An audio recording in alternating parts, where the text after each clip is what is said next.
May I call you Bob? Or Bob, yeah. fine? All right. Yeah, fine, Bob. My birth name was Romek Reipeisen, Reibisen.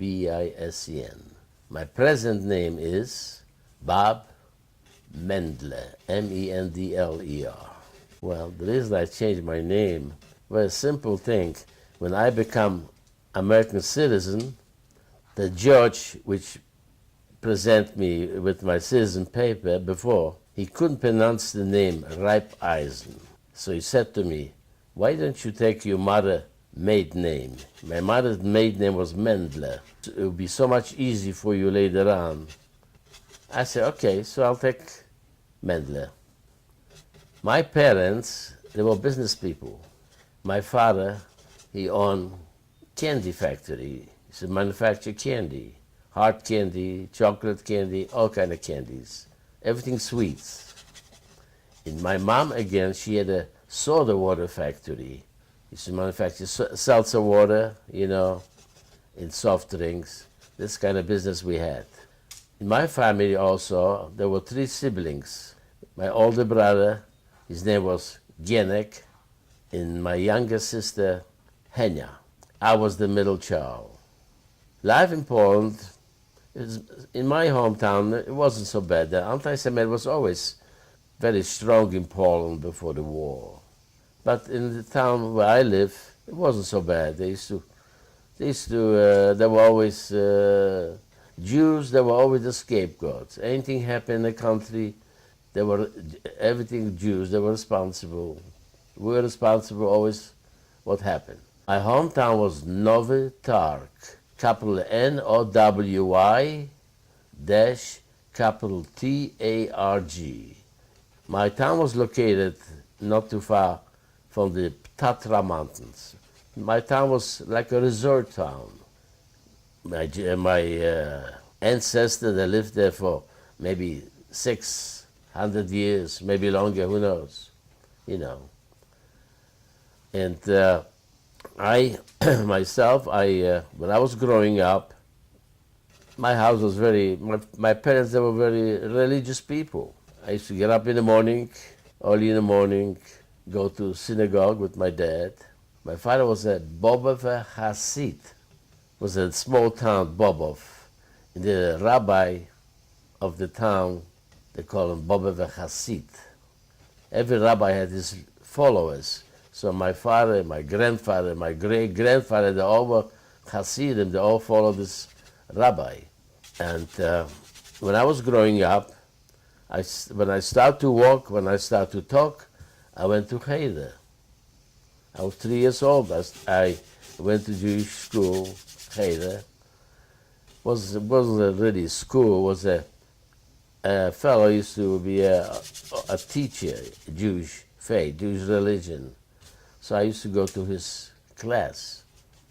And my father was a very strong believer in that. Not only that, my father he was a great Zionist too, before the war. He was very supportive for Palestine. These days there was no Israel, it was Palestine, And it's too bad made such a big mistake, but if we'd have moved us to Israel, in Palestine, maybe some of my family would have survived. But how you do that? It's almost, we lived so many years. When I was growing up, there was a lot of, in our town there were 8,000 population. Of that, there were 3,000 Jews. Can you imagine? Where I used to live, my little town was not too far from the Czechoslovakian border, only about 7 miles, 7 miles, very close. So the war started around 5 o'clock in the morning. Around noontime, the German army already came to my hometown. My father and my older brother, Janek, escaped. They ran away like most of the refugees. They ran away. So I left home with my mom and my little sister. First thing, when the German came, the Gestapo came to my town right away when the war when they came in, when they occupied my hometown. They came to my house, the list, they were looking for my father. They were taking Jewish hostages. So my mom said, he's not home. He ran away with other refugees. No, he's home. He's home. They started to punish. They used to beat up my mom. The thing started right away. So my father ran away on the Russian side because Russia occupied half of the Poland and the Germans occupied the other half of the Poland. I wish my father stayed down there. Maybe he would have been alive. I was assigned to work for the chief of the Gestapo in my hometown. I was like his houseboy. I took care of his house, chopped the wood, take care of his garden, everything that has to be done. I could never forget this guy. He was such a sadist. He put a mark on me I could never forget. I used to come home. I used to cry to my mom because he was such a sadist. He used to beat me up all the time. He used to beat. I used to come home. My eyes was always bloodshot. I cry. I don't want to go to work. And my mom cry with me. Babe, if you're not going to go to work, they're going to kill us all. You must do. You must take this. She encouraged me. You must do it. If you're not going to do it, they're going to kill us. Jewish life had no value whatsoever. To kill a Jew, for them, was nothing. On November 39, I was already sent to concentration camps. I was 13 years old. I worked in a stone quarry. I only worked out in this particular camp for about a couple of months. Then they transferred me to different kind of work. It's a stone quarry also, but we used to make sand. Work very hard, always work very hard. I worked like this for a little while, then they assigned me to different kind of work on the railroad. I remember 1942, September 1st, I came home. My father came back already from Russia, and my father was on the Jewish community, one of the leaders. And my father was waiting for me. I got home, it was around 8 o'clock evening, and my father was waiting for me. Not only that, in my home, we have a nice home before the war, 5-room home, very, very comfortable for our family. Because not only this, with us, my father, uncle lived with us, and we also adopted a little boy, a Jewish fellow. He had no parents. The parents left him. They ran away. They get into fight. His father, mother went one place, someplace, and father someplace else. They left the kids on the street. So during the war, in our home, in my home, there were 39 people who lived in my little home. My mother's side family, they came over to live with us. My father gave us all the family, He said, tomorrow they're going to liquidate the ghettos. All the Jews, they're going to be transferred to different camps. We have to leave the homes 7 o'clock in the morning and march to the sports stadium in our town. And my father left us, said goodbye to all of us. And that's the last time I seen my father. Lots of the Gentile people, they were very happy. Oh, the Jews, they're leaving the town, they were very happy. And some of the Gentile people, they were crying too. They hate to see us leave. When we reached the stadium, my mom said to me, I said goodbye to her. I kissed my mom, she kissed me, my little sister. My mom said to me, remember who you are, what you are. Always respect the others. This was the last word my mom said to me. Our group, they were sent to concentration camps. We were sent us to the lumberyard. We built the camps for ourselves, but we didn't know who we were building for. It was a small camp. There were only around 69 people in this particular camp. The whole world fell apart. Everything changed after they took our families. They killed them. They destroyed them. One day, truck pulled in, Gestapo. We had to always to report. They pick up 30 guys from the group, my friends. They were my age. They were they were sick. They were Muslim. They were giving up. We call them Muslim. They got sick. They got diarrhea. They couldn't work. They took him, loaded him up on the truck, took him to this little town called Charlotte Dunayets. There was a nice Jewish community before the war. They took them down to the cemetery and they killed them all. And us, what was left of us, took us to large camp, Krakow, Plaszow. This camp was on a Jewish cemetery, built on a Jewish cemetery. Our job was to knock down the stone, level the ground, put up barracks for the others just to bring from Krakow, from the ghetto, to the camp. This was a big camp, huge camp. The commander of the camp was Eminent Get. This was something different because this was a camp. There were thousands and thousands of people, Jewish people. It's already 1942. I spent in this particular camp, I spent down there for about 8 months. In the meantime, the order came out to the Polish people. If you recognize a Jew, walk around on the street, if you report him, you receive $5. What happened to the Jew? They killed him. And they used to kill the people. We used to bury them, put the stones on them in the lime, till the ditch was filled up with the bodies. And one time, I never forget, this was the worst time for me. I was burying some people, they killed them because they were captured. And I see my aunt and my two cousins. What happened? My cousin, she was walking on the street, and a childhood friend recognized her. And she started to scream, "A Jew, a Jew, a Jew." And my cousin started to run, escape, running, tried to escape. And police chasing her, they got her. They came to the house, took my aunt and her sister, and brought them to the camp and they killed them. And I buried them. This was the worst part of it for me. I remember one time, from Switzerland, Geneva came in, Red Cross checked our camp.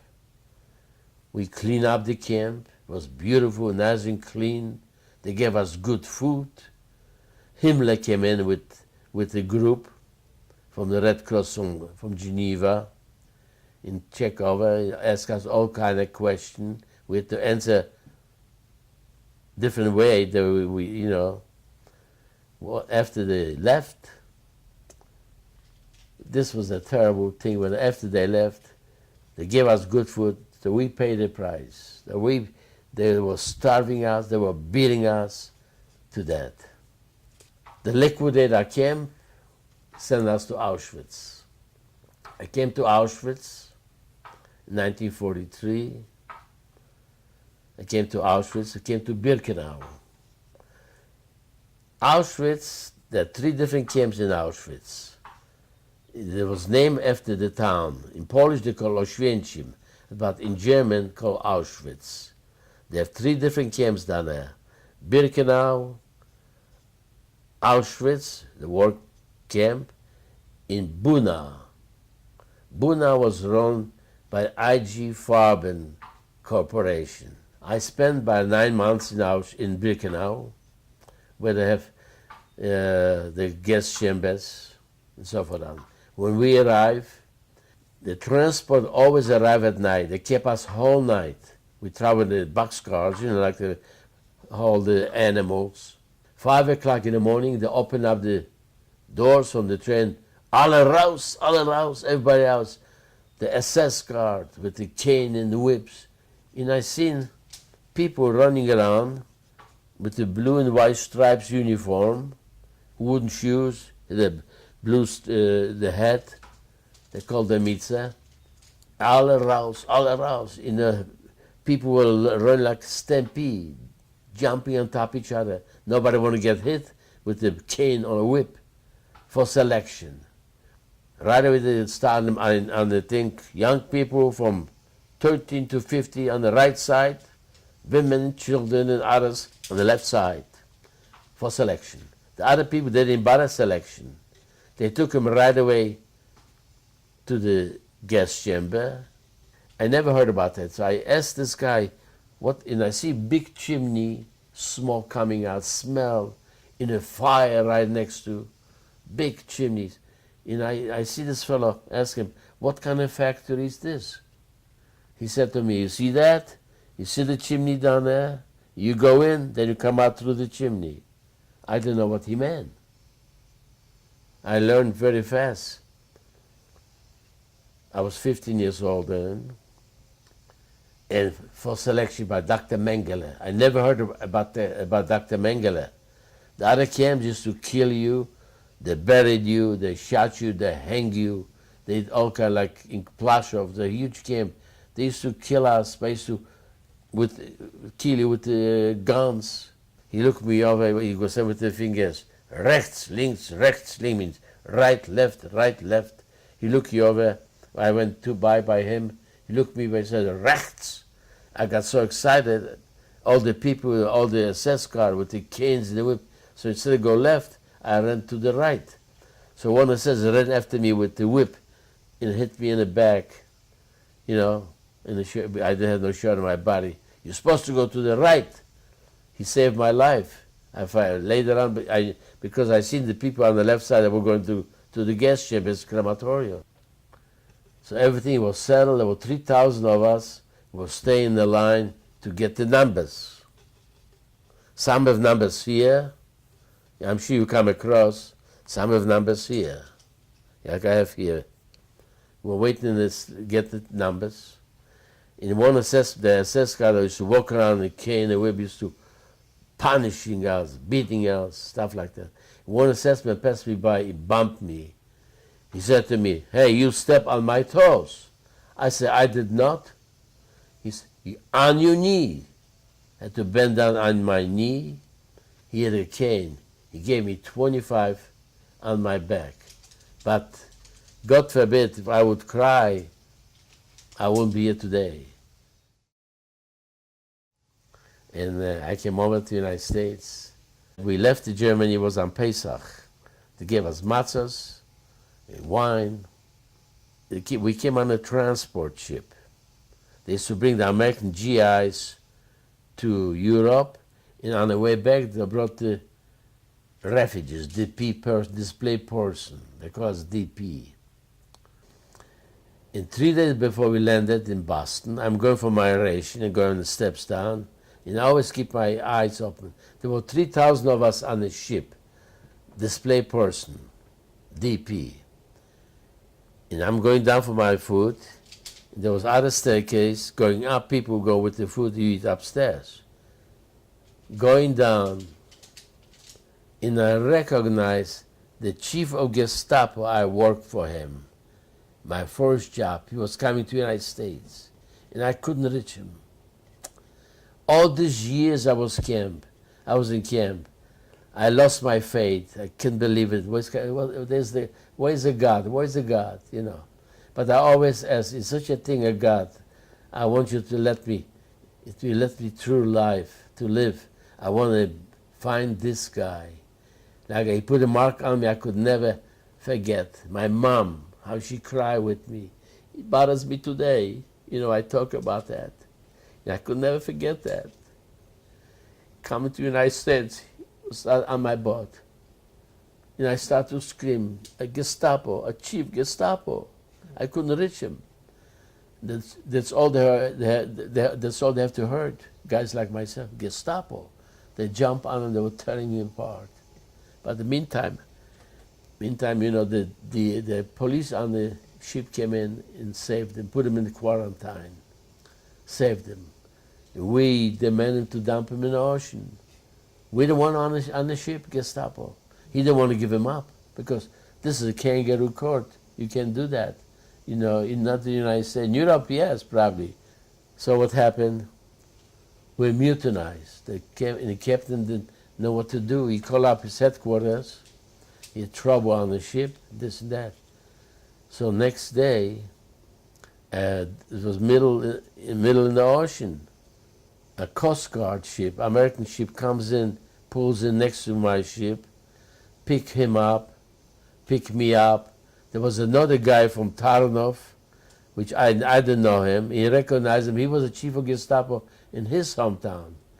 This guy, the Gestapo, he was such a murderer. He walked on the streets, not only Jews to kill, but in Polacks they killed.